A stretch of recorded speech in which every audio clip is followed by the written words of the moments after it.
12 ও 13 September সারা পশ্চিম বাংলায় 72 ঘন্টা truck ধর্মঘট সফল করুন।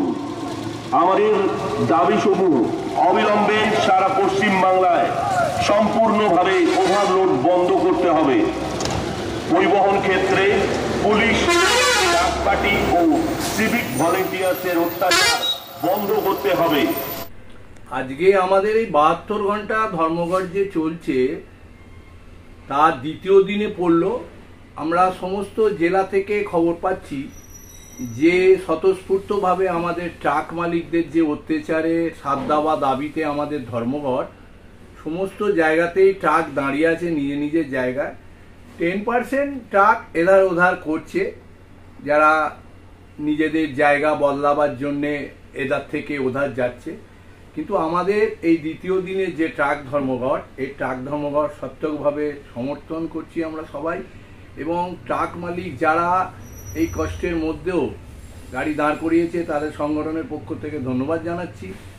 আজকে যে পুলিশের জুলুম, এই যে ডাক পার্টি, এই যে অনলাইন কেস, আপনার ওভারলোড 236 টাকা অযথা আমাদের আন্ডারলোড গাড়ি থেকে তুলছে, আমাদের ড্রাইভারদের যারা বাংলাদেশে ড্রাইভার গাড়ি আমাদের রপ্তানি করে নিয়েছে তাদের উপর অত্যাচার, পেচ্ছাপ করে তাদের খাওয়াচ্ছে। তার উপর এইরাম আমাদের যেসব দাবিগুলো রয়েছে, এই দাবির ভিত্তিতে যে 72 ঘন্টা ধর্মঘট, এই ধর্মঘট আমাদের দ্বিতীয় দিনে পড়ল। সমস্ত জায়গাতে জেলা থেকে খবর আসছে।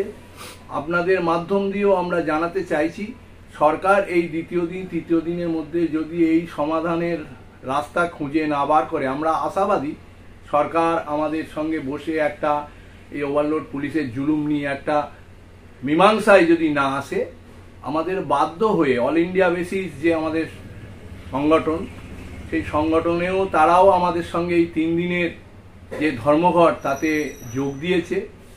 Andhra, Maharashtra, Orissa, Bihar, Jharkhand, all India basis তারাও বলেছে যদি এই ধর্মঘটে আমাদের কোনো সুরাহা না হয়, পুজোর পর থেকে আমাদের লাগাতার ধর্মঘটের একটা অনির্দিষ্টকাল ধর্মঘট হবার চিন্তাভাবনা। তার আগেই যদি সরকার চিন্তাভাবনা করে আমাদের সঙ্গে পরিবহন ব্যবসাকে বাঁচাতে একটা সমাধানের রাস্তা বার করে, তাহলে আমরা উপকৃত হব।